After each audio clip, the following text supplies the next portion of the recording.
ገድላትን እኔ እቀበላለሁ። ገድላትን የምቀበለው ምን ሲሆን መሰለ? ከክርስቶስ ደም ጋር እኩል ካልሆነ ምን ችግር አለም? ተክለ ሃይማኖት ለወንጌል የከፈሉትን ዋጋ ብቀበል ምን ችግር? እኔ ባልቀበለው ሰማይ ከተቀበለው ምንድነው ችግሩ? ሶፊ ተመካሪ እየተባለ ነበር። ኢየሱስ ክርስቶስ ይሄንን ቪዛ የትኛው ቦታ ላይ እንዳይቆም ኤምባሲ ውስጥ ያለ ጉዳይ ፋይል በጠቅላላ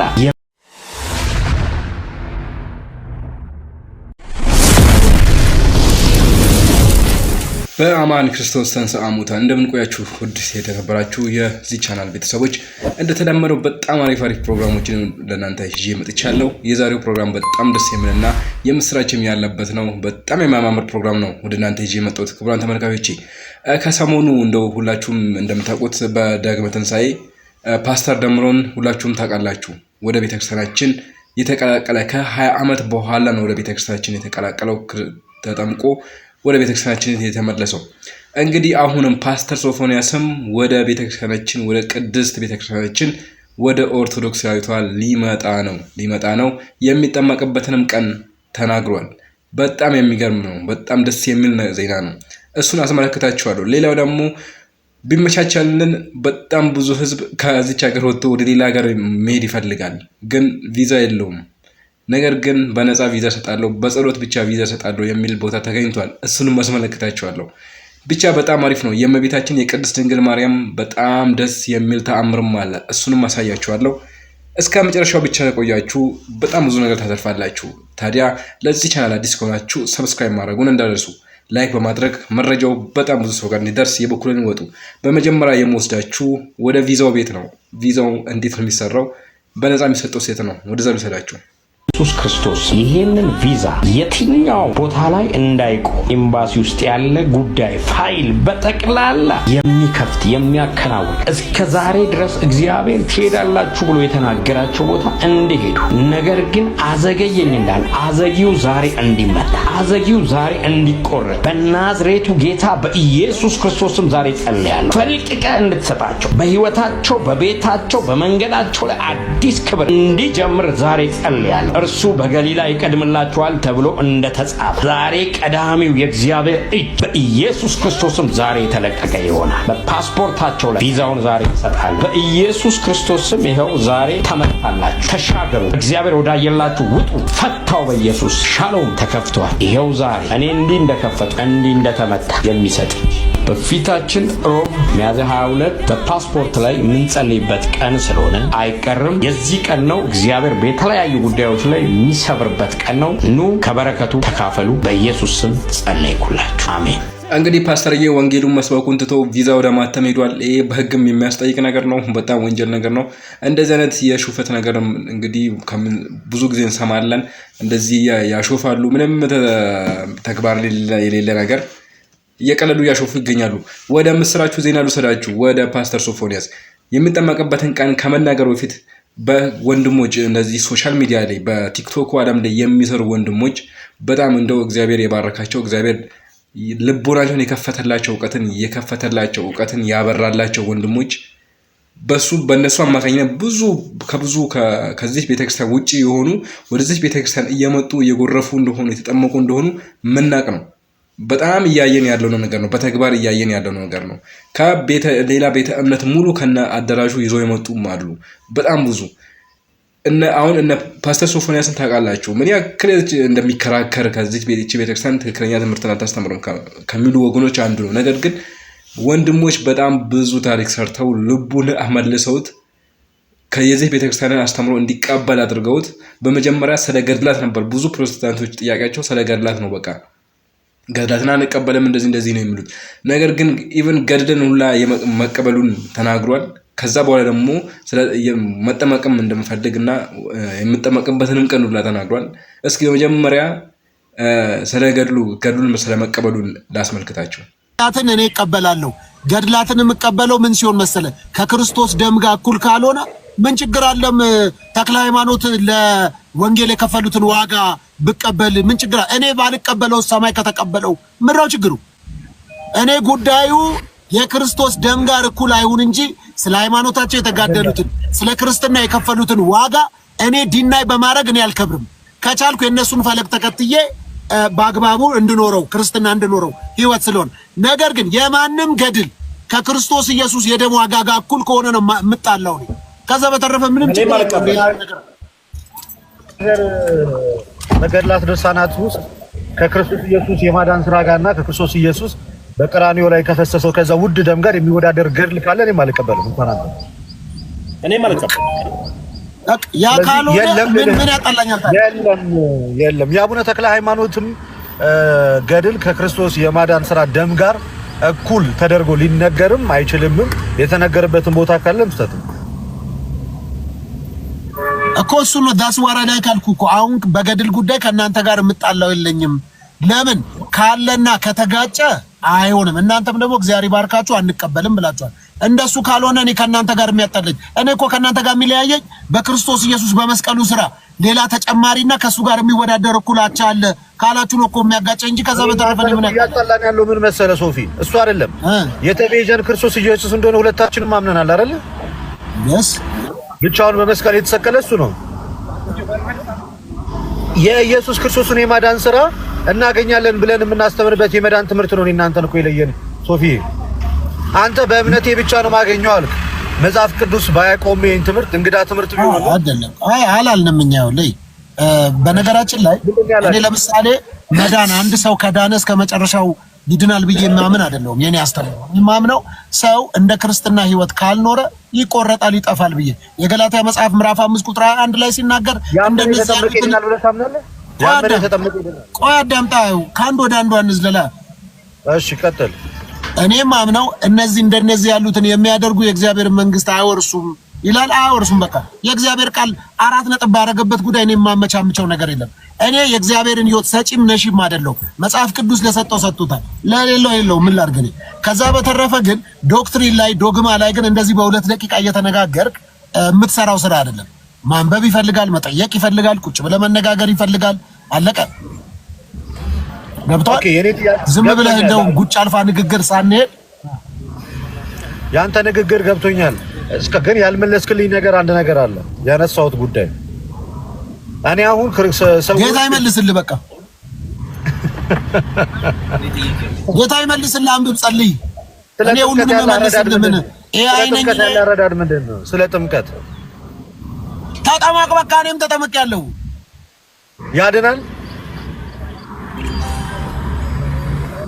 ይኸውልህ እኔ በምረዳው መረዳት ጥምቀት ሲጠመቅ ከሞቱ ጋር መሞትን ከመነሳቱ ጋር መነሳትን እሱን ተምሳሌት አድርጌ ተጠምቄያለሁ። አለቀ።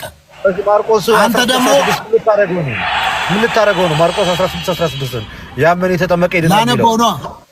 ላነበው ነው ሌላ ምን አረጋ? አንብበህ ዳንበታ። ማርቆስ 16 ላይ ያመነ የተጠመቀ ይድናል ይላል። ዳንኩበት እኮ ምን አልኩ? ተጠመቅኩ አልኩ እኮ። አሰማም እንዴ? ስለዚህ ለመዳን የተጠመቅከው አይደለ? እና ለመሞት ነው። በጣም ጥሩ። ጥምቀት ያድናል ብለህ ካመንክማ ፓስተር የሥነ ምግባር አያስፈልግም። ስንነጋገር የምናወራው የእግዚአብሔር ቃል እኮ ነው እኮ። ታዲያ ምን ላድርግ ታዲያ? እና የማይሆን ጥያቄ ነው የምትጠይቀኝ ልደት። ስነ ምግባር ደግሞ ምንድን ነው? እንደውም እረፍ አንተ፣ በቃ እንደውም እረፍ። ስነ ምግባር ምናምን የምትለው አንተ እንዴት አለ መሰለህ ምን አለ መሰለህ ስላልክ አንተ ስነ ምግባር ያለ፣ እኔ ደግሞ ለምን ስላልኩ ምግባር የሌለ ልታረግ ነው አይደለ? እኔ እያልኩ ያለሁት ምን መሰለህ፣ ታዲያ ለመሞት ነው አይባልም። ሶፊዬ አሁን አንተ ታዲያ ለመዳን ነው ብለህ ለምን ጠይቀኛለህ? ታዲያ ተጠመቅ። አይ አብዛኛው ጴንጤ ጥምቀት አያድንም ብሎ ሽንጡን ገትሮ ስለሚከራከር እኮ ነው። አዳምጣ። ሁሉም ጴንጤ ተጠምቋል። ያልተጠመቀ ጴንጤ የለም። እሱ ጉዳያችን ሁሉም ተጠምቋል አልተጠመቀም ሳይሆን ለምንድን ነው የተጠመቁት? ለመዳን ነው ወይንስ ጀስት ለመተባበር ብቻ ነው? ጠይቃቸው። ለምንድን ነው በላቸው። እኔ ጴንጤን ወክላለሁ እንዴ? እስከ ከዛ ተነስቼ ነው ጴንጤ እንደመሆነ እኔ ጴንጤ አይደለሁም። ጴንጤ አይደለሁም። እኔ ምንድን ነሽ? ክርስቲያን ነኝ። የት ነው ህብረት የምታደርገው? ከእግዚአብሔር ጋር። ምድር ባለችዋ ቸርች የት ነው የምትሄደው? ምን አገባ አንተ? የት ነው የምትሄደው ብያለሁ። እኔ ብትለኝ መልስልሃለሁ። በቃ እኔ ደግሞ አልመልስልህም። ለምን እነግርሃለሁ? ምን ልታጠቃኝ ቢሆንስ? እዚህ ነው የምሄደው እዚህ ነው የምሄደው ብለህ ምን ልታደርገኝ እንደሆነ ምን አውቃለሁ? አንተን ስራ ፈቶ የሚያጠቃ ሰው አለ? አይታወቅም። ለምን እነግርሃለሁ? እስኪ ንገረኝ። እኔ የምሄድበትን ልንገርህ። እኔ በጣም እናመሰግናለን። እግዚአብሔር አምላክ ልቦናን ያውንም ያብራል። ቀስ እያልክ ሁሉንም ትምህርቷንም የቤተክርስቲያንን ሁሉንም ትምህርቷንም ትቀበላለህ። እንደገና በቅርቡ ወደ ቤተክርስቲያናችን የተቀላቀለው ደምረው እንዲህ ስል ጠየቀው መቼ ልጠመቅ ነው ምናምን ብሎ ጠየቀውና እሱም ቀኑን ተናግሯል። ሶፊ ይጠመቃል እየተባለ ነበር ሪሊ ጁን 14 ያ ጁን 14 ቁማር አሜን ከዚህ በትክክል አስወርቱ ጋር one heart please give me this guys one heart እንደው እግዚአብሔር አምላክ በቸርነቱ የምር በፍቅሩ ይሰብስብህና ወደዚህ ወደ ቅድስት ወደ ሆነች ቤተክርስቲያን ያምጣ የቀረውንም አተሳሰብህንም አስተካክሎ የዚች ቤተክርስቲያን ትክክለኛውን አስተምሮ የምር ልቦና ላይ አስቀምጦ ልቦናን አብሩቶ ወደዚች ወደ ቅድስት ቤተክርስቲያን ያምጣ ነው የምንለው። እግዚአብሔር አሁንም ይከተልህ እውነቱን ያብራልህ ነው የምንለው።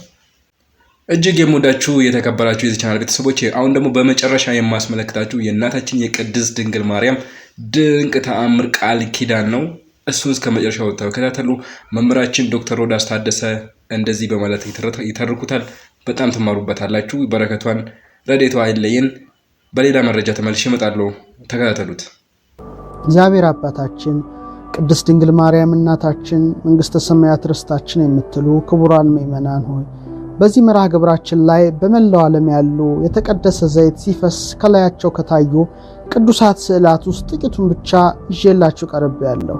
ሊቁ በመልክዓ ስዕል ላይ በኢትዮጵያ ወግብጽ ወሶሪያ በአንጾኪያ ወሮም ለስዕላትኪ ዘሃለዋ ማርያም ሰላም በኢትዮጵያና በግብጽ በሶሪያ በአንጾኪያና በሮም ያሉ ለሆኑ ለስዕላቶችሽ ሰላምታ ይገባል በማለት እንደመሰከረ በመላው ዓለም ባሉ ቅዱሳት ስዕላት ላይ ታላላቅ ታምራት ይደረጋል።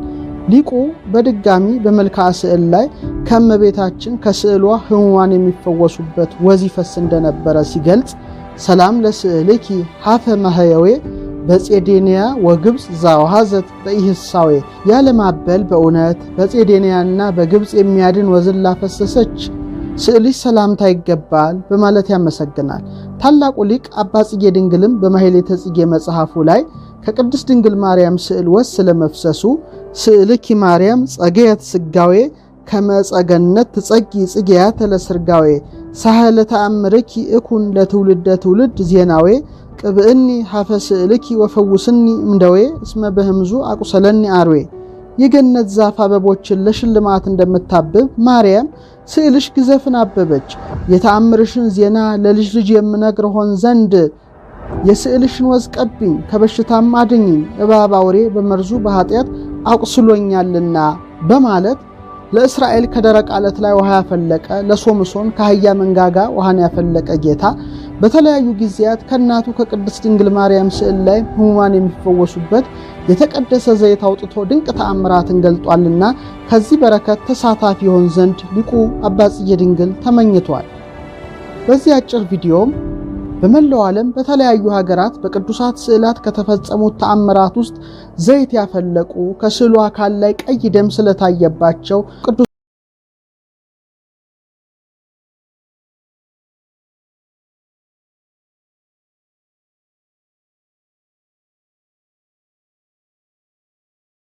ያሉት 7 ተከታታይ ቀናት ያለማቋረጥ ስክሪኑ ላይ እንደምታዩት